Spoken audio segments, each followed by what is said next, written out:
오늘 본문 열왕기하 14장 말씀은 남유다의 9대 왕이었던 아마샤와 북이스라엘의 13대 왕이었던 여로보암 2세에 대한 내용을 담고 있습니다. 먼저 1절에서 22절 말씀은 남유다 9대 왕이었던 아마샤에 관한 기록이 담겨져 있습니다. 아마샤는 부친이었던 요아스의 뒤를 이어서 25세의 왕이 됩니다. 오늘 본문 3절에 보면 그는 아버지 요아스처럼 여호와 보시기에 정직하게 행하였다라고 기록되어 있습니다. 하지만 다윗과 같지는 않았다고 선을 긋고 있습니다. 그 이유는 산당을 제거하지 않았기 때문입니다. 아마샤는 왕권이 굳건해지자 그의 아버지였던 요아스를 죽인 신하들을 제거합니다. 그리고 소금 골짜기에서 에돔 사람 10,000명을 죽이고 영토를 늘리는 그의 행적을 보여주고 있습니다.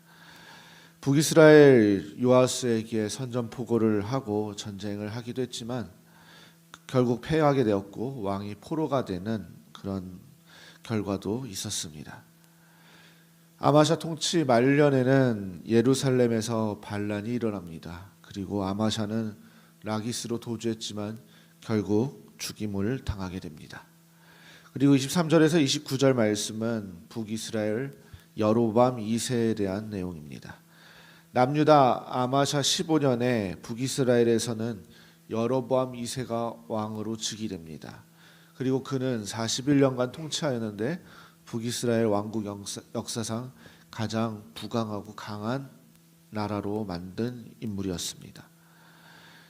그러나 그럼에도 여로보암 2세의 모든 죄에서 결국 죄가 떠나지 않게 되었고 그도 역시 악을 행하게 됩니다. 그럼에도 여로보암 2세 때 이 북이스라엘은 하맛 어귀에까지 그리고 아라바 바다까지 영토를 회복하는 그런 결과가 있었습니다. 위의 내용 두 가지, 곧 아마샤와 북이스라엘 왕이었던 여로보암 2세의 그 행적을 보면 두 가지 질문을 던지게 됩니다. 첫 번째는 여호와 보시기에 정직하게 행했던 아마샤가 왜 반란군에 의해서 피살을 당하는 비참한 죽음을 맞이했는가입니다. 분명히 아버지 요아스처럼 아마샤는 하나님 보시기에 정직하게 행했던 말씀에 순종했던 사람이었습니다. 그러나 그가 결국 반란군에 의해서 죽임을 당하게 되었던 이유는 그의 마지막 모습을 보면 알 수 있습니다. 오늘 본문의 평행 구절인 역대하 25장 27절에는 그의 첫 구절이 아마샤가 돌아서서 여호와를 버린 후부터라고 기록되어 있습니다. 곧 말년에 하나님의 말씀에 순종하지 못하고 하나님을 반역했던 그의 행적이 있었다는 것입니다. 결국 그 일로 인해서 신하들이 반란을 일으켰고 아마샤를 죽이게 되었다는 것입니다.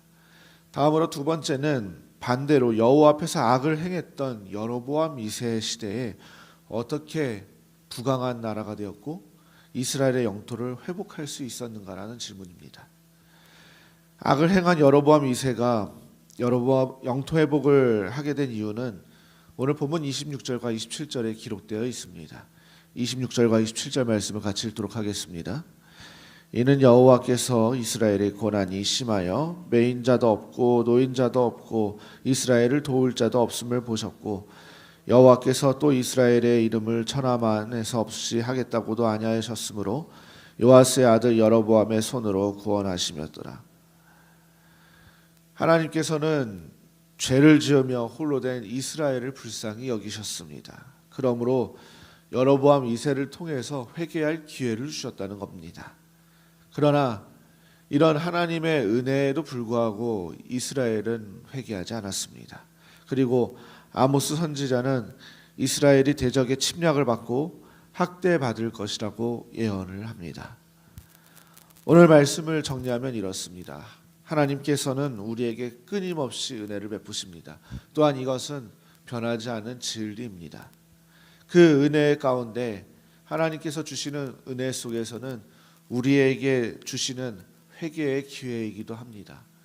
우리가 하나님의 말씀에 순종하며 살아가기도 하지만 때로는 우리의 연약함으로 인해서 하나님의 말씀에 순종하지 못하고 무너질 때도 있습니다. 그때마다 하나님께서는 변함없이 은혜를 베푸시며 우리에게 다시 한번 돌아오라 말씀하시고 그 기회를 허락하신다는 것입니다. 우리는 이런 하나님의 은혜를 다시 한번 생각하면서 그 기회를 붙잡고 살아가야 할 것입니다. 변함없이 우리의 신앙을 지키고 하나님께서 주시는 복과 은혜를 누리시는 성도님들 되시기를 바랍니다. 다시 한번 오늘도 하나님께서 우리에게 이 말씀을 주시면서 우리에게 깨달음을 주실 때 오늘 말씀을 붙잡으시고 끊임없이 하나님의 말씀에 순종하며 하나님께서 베푸시는 은혜와 복을 성취하시는 저와 성도님들 되시기를 주님의 이름으로 소망합니다. 오늘 주신 말씀 기억하시면서 함께 기도하시겠습니다.